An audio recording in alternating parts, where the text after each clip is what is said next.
Founder and director of deep mind academy. Welcome. आज मैं आप सभी का खैर मकदम करता हूँ इस डीप माइंड एकेडमी इंस्टीट्यूशन।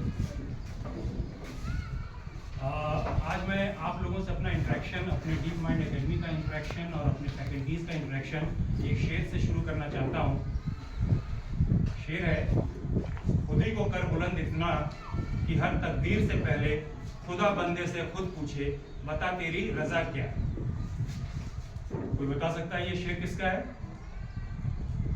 बहुत फेमस है। आप लोगों में से कोई?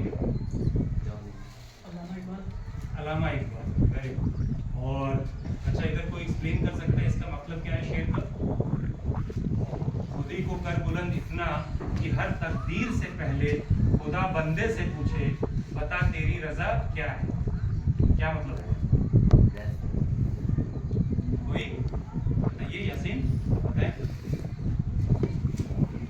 कोई ये है शेर। बहुत शॉर्ट में आप लोगों को मैं अभी समझाना चाहता हूँ कि इंसान को अपने आप को इतना मेहनत करो, मेहनत करके आपको अपने इस मकाम पे पहुंचा दो कि खुदा, अल्लाह या गॉड या भगवान, कोई भी किसी भी फॉर्म में आप ले लें, उस बंदे से पूछे कि आपकी रजा क्या, व्हाट यू डिजायर। आप अपने मेहनत के बल आपको इस मकाम पे जाना है, क्योंकि आप लोग स्टूडेंट हो। तो इस फील्ड, कौन सा फील्ड है, किस फील्ड में आप लोगों को मेहनत करना है? एजुकेशन के फील्ड। एजुकेशन एक ऐसा फील्ड है कि जिस फील्ड में अगर आप मेहनत करते हो, क्योंकि वही आपका फ्यूचर डिसाइड करेगा। ठीक है। अक्सर बहुत सारे लोग होते हैं, वो कहते हैं कि किस्मत को कोसते हैं कि अरे मेरे किस्मत में नहीं था कि यार हम पास होते, मेरे किस्मत में नहीं है, मेरी किस्मत बेकार है कि मेरा मैथ्स कमज़ोर है। ठीक है, ये ऐसी कोई चीज़ नहीं। आपको अपना किस्मत जो है ना, आदमी को किस्मत लिखना पड़ता है। वो किस्मत कैसे लिखते हैं? वो अपनी मेहनत से लिखते हैं। जिस दिन आप मेहनत आ जाए, और वो भी मेहनत ऐसा नहीं कि 2 दिन आपने बहुत पढ़ाई की, 2 दिन जैसे अमूमन होता है एग्जाम के दौरान कि आदमी क्या होता है, रात भर जग के पढ़ लेता है, लेकिन वो तो एग्जाम आप पास कर लेते हो, लेकिन वो चीज़ लंबे दौर तक आप चीज़ों को समझ नहीं पाते हो, कंसेप्ट क्लियर नहीं होता है। इसलिए पढ़ाई जो हमें करनी है वो क्या है कि लगातार एक कंसिस्टेंसी होनी चाहिए। ठीक है, जो भी आप पढ़ रहे हो, कोई भी सब्जेक्ट उठाया, मैथ्स उठाया, इंग्लिश उठाया, साइंस उठाया, आपको कंसिस्टेंसी, कोई भी काम कर रहे हो कंसिस्टेंसी के साथ जब आप काम करोगे तो फिर आपको चीज़ें आसान लगने लगेंगी, और फिर आप एक ऐसे मकाम पे आओगे कि आप अपनी किस्मत खुद लिखो। फिर वही चीज़ है, उसी पे आप खुदा कह रहा है कि हम ये शायर ये कह रहा है कि खुदा खुद बंदे से पूछेगा कि बता तेरी रजा क्या है। ठीक है। अब आगे का इंटरेक्शन के लिए हम सबसे पहले थोड़ा सा मैं अपने बारे में एक ब्रीफ आप लोगों को देना चाहूँगा। मेरी पैदाइश इसी चकिया गांव की ही है, और मेरी परवरिश भी अमूमन यहीं हुई है। और इसमें सबसे बड़ा रोल, मैं एक तरह से मैं अपने आप को बहुत शुक्रगुजार समझता हूँ अपने माँ बाप का, कि उन्होंने मेरे को एक तरह से अपना, जो देहाती में कहते हैं ना, पेट काट के, बहुत अच्छी नौकरी थी, बहुत अच्छी सरकारी नौकरी थी। वो चाहते तो हम सारे भाइयों को और बहनों को किसी बहुत ही सस्ते स्कूल में, या कह लें अमूमन जो होता है सरकारी स्कूल में, दाखिला दिला दिए होते, एडमिट करा दिए होते, और फिर हम लोग बहुत अच्छे से रहते भी और पढ़ाई चलती रहती। लेकिन उन लोगों का बचपन से ही, हम लोग जब थे छोटे तो बचपन से हमेशा एक आइडिया था कि क्वालिटी एजुकेशन प्रोवाइड करना है। और क्वालिटी एजुकेशन कैसे आ रहा है, थोड़ा सा हमारे माशरे में ये हो गया है कि एक महंगी स्कूल जो है, क्योंकि वहाँ पे जब आदमी फी पे करता है तो वो लोग क्वालिटी प्रोवाइड कर रहे हैं, नो डाउट क्वालिटी प्रोवाइड कर रहे हैं। और हम लोग बहुत खुशकिस्मत रहे हैं कि हम लोग सनबीम से पढ़े। मेरी पूरी स्कूलिंग बनारस सनबीम दुर्गाकुंड से हुई है। उस वक्त तो 2 ही ब्रांच थे, सनबीम दुर्गाकुंड और सनबीम भगवानपुर।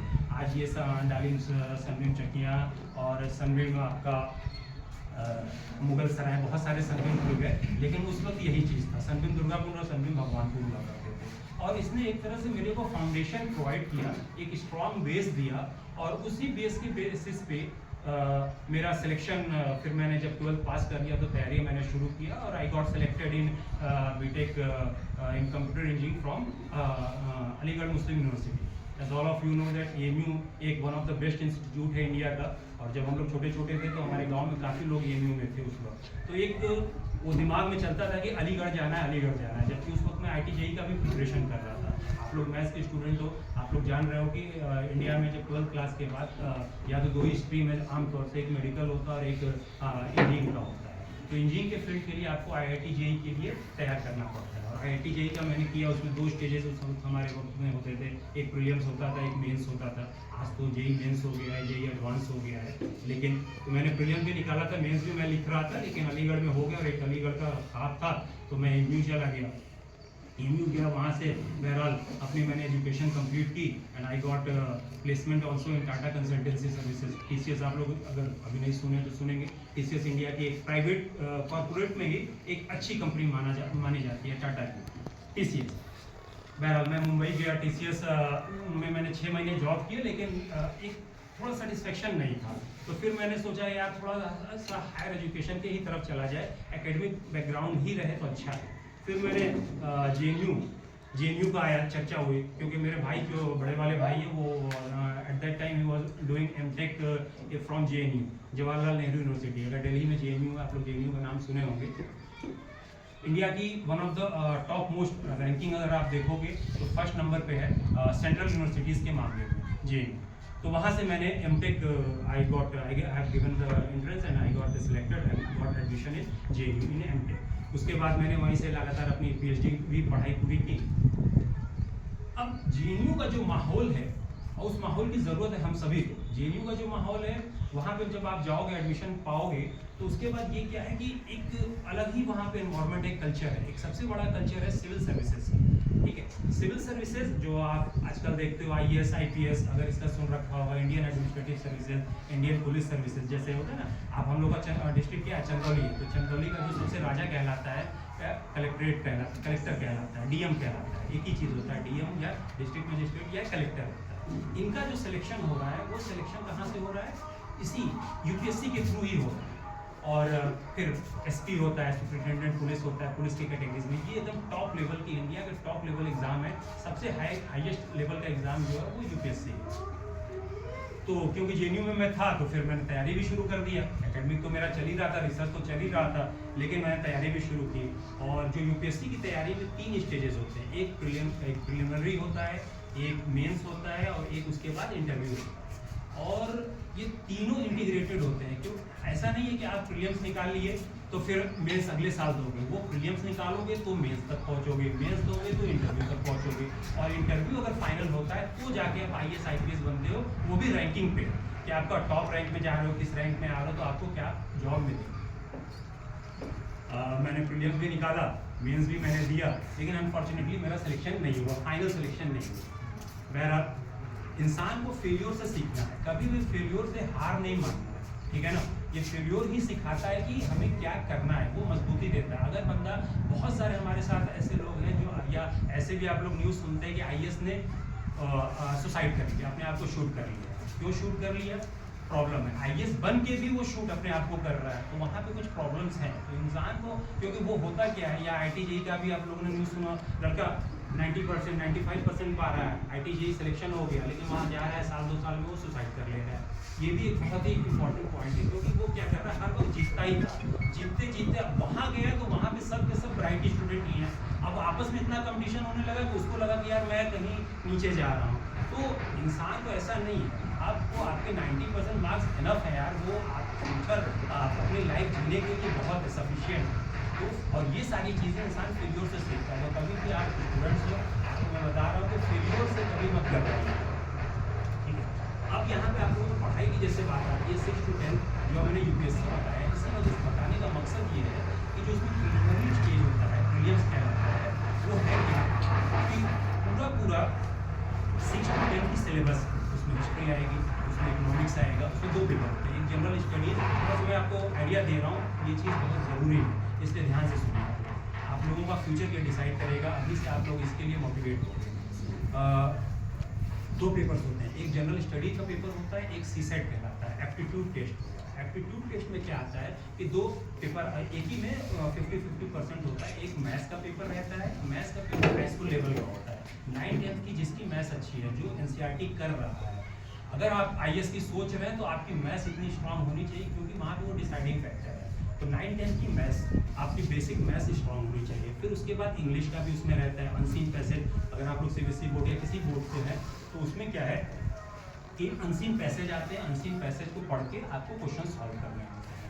तो ये तो पेपर हो गया सीसैट का। और जो दूसरा पेपर जनरल स्टडीज़ का होता है उसमें हिस्ट्री पूछेगा, इकोनॉमिक्स से क्वेश्चन पूछेगा, ज्योग्राफी से पूछेगा, पॉलिटी से पूछेगा और उससे साइंस पूछेगा और थोड़ा सा question current affair. Current affair in the sense कि जो आपकी नेशनल इंटरनेशनल लेवल पे क्या क्या चीज़ें हो रही हैं, तो उन्हीं चीज़ों के बेसिस पे वो कुछ क्वेश्चंस बनाते हैं। जैसे इसमें ज्योग्राफी का क्वेश्चन है, छोटा सा एग्जांपल लिया जाए कि अर्थ का शेप कैसा होता है।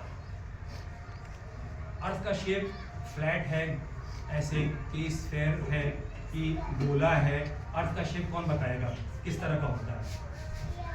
स्फीयर होता है। अच्छा ठीक है, अर्थ का शेप स्फीयर होता है। कैसे स्फीयर होता है? इस तरह स्फीयर ऐसे होता है। आप लोगों ने बॉल देखा है, बॉल होता है। अर्थ ये जो जिस जमीन पे हम लोग रह रहे हैं, ये जमीन का शेप इस बॉल की तरह एक तरह से। वो बॉल की तरह कैसे है, कोई प्रूफ कर सकता है? सोचो, एक छोटा सा एग्जाम्पल आप लोगों को मैं देता हूँ। जैसे समुद्र के किनारे हो, ठीक है, समुद्र के किनारे आप लोग खड़े हो और दूर दूर तक सिर्फ और सिर्फ पानी ही पानी है, ठीक है, कुछ नहीं आप लोगों को दिखाई दे रहा, सिर्फ पानी पानी। और सपोज दैट एक आपके पास शिप आके खड़ी होती है। अब आप यहाँ पे हो, ये समझ लो कि आप यहाँ पे खड़े हो, ये किनारा है, बीच है, और बीच से फिर आप शिप आपसे दूर जाना शुरू करते हैं। और कुछ देर बाद सपोज दैट कि हमेशा देखा होगा, कुछ देर बाद वो शिप क्या करेगा, आंखों से ओझल हो जाएगा, दिखाई नहीं। क्यों नहीं दिखाई दे रहा है? क्योंकि शेप अर्थ का क्या है, एक पूरी तरह से कंप्लीट स्फीयर नहीं होता, स्फेरॉइड कहलाता है, वो जियोइड होता है, उसको आप लोग रहने वो टेक्निकल टर्म है, लेकिन इस तरह से समझें कि एक बॉल की तरह होता है। अब देखो जैसे समझो इस तरह से क्या है कि जैसे ये है ना, इस तरह से ये पूरा गोल में है। अब इस पॉइंट पे हो, आप खड़े कहीं हो, ये आपका समुद्र का किनारा है, दूर दूर तक पानी है, यहाँ से शिप चलना शुरू हुई, शिप चलते चलते आपसे दूर जा रही है, आप यहाँ पे खड़े हो, दूर से चलते चलते चलते चलते एक ये पॉइंट आता है, ये होराइजन कहलाता है, ये टॉप पॉइंट होता है। इसके बाद ये शिप क्या हो जाएगी, आगे जाते जाते ये नीचे जाने लगेगी। तो आपकी जो नज़र होती है, जब दूर तक आप देख रहे हो तो एक पॉइंट आता है, उसके बाद वो चीज़ें नहीं दिखती हैं। वो वजह यही है कि आपका ये जो होता है अर्थ का शेप ऐसा है, तो आपको यहाँ से कहाँ तक दिखेगा, आप देखोगे तो इसके टॉप तक ही तो दिखेगा। जैसे ये पहाड़ सामने है, आप देख रहे हो तो पहाड़ के पीछे नहीं देख पा रहे, जो टॉप है टॉप के बाद नहीं दिख रहा है। तो सेम चीज़ है अर्थ के साथ भी, कि आपको इस टॉप के बाद की चीज़ नहीं दिख रही। जब शिप इसके नीचे उतर जाता है तो फिर वो शिप दिखाई नहीं देती है। तो इस तरह से है। तो ये आपका अर्थ का शेप क्या हो गया है, स्फेरिकल टाइप का हो गया है। इस तरह के एक छोटा एग्जाम्पल है जो मैं आप लोगों को समझाना चाह रहा हूँ। इस तरह से यही कंसेप्ट क्लियरिटी है। जब इस तरह से चीज़ ज्योग्राफी पे पढ़ाई जाएगी, चीज़ बहुत आसान हो जाएगी, ठीक है। तो इसी कंसेप्ट को लेकर जो क्वालिटी एजुकेशन की मैं बात कर रहा हूँ, जो कंसेप्ट क्लियरिटी की बात कर रहा हूँ, ये बहुत ज़रूरी है। अच्छा, ये तो बात रही इसकी यूपीएससी की। अब थोड़ा सा आप लोगों के ऊपर मैं आता हूँ। इसको मैं जब ये अच्छा फाइनली मेरा सिलेक्शन नहीं हुआ, लेकिन वही कि फेल्योर से इंसान को हारना नहीं है। तो फिर उसके बाद मैंने क्या किया कि पीएचडी भी मेरी कंप्लीट हो गई थी, और I have an very good opportunity that I can do a job outside in foreign country also. मतलब बाहर के विदेश में भी मैं जा सकता था, या नोएडा दिल्ली में भी अच्छी नौकरी मिल रही है। लेकिन एक कहीं ना कहीं तैयारी के दौरान मुझे एक ये रहा कि अपने लोगों के बीच में जाके एक काम करना है। अपने लोगों के बीच में जाके क्यों काम करना है, क्योंकि जो चीज़ हमने, क्योंकि इस गांव चकिया और चकिया के इर्द गिर्द का जो एरिया है, यहाँ पे कहीं ना कहीं एक क्वालिटी एजुकेशन, एक गैप है, जो चीज़ प्रोवाइड नहीं, स्कूल ना ही स्कूल प्रोवाइड कर रहा है, ना ही कोचिंग कोई है इस तरह से दे रहा है जो बच्चों को सिखा पा रहा है कि आपको एक बेहतर करना है। और वो बेहतर कैसे करना है, तो ये जो एक मेरा आइडिया अपना था कि हम कुछ इस तरह से लेके आए, कुछ इस तरह से इंस्टीट्यूट शुरू किया जाए कि जहाँ पे बच्चों को हेल्प किया जाए।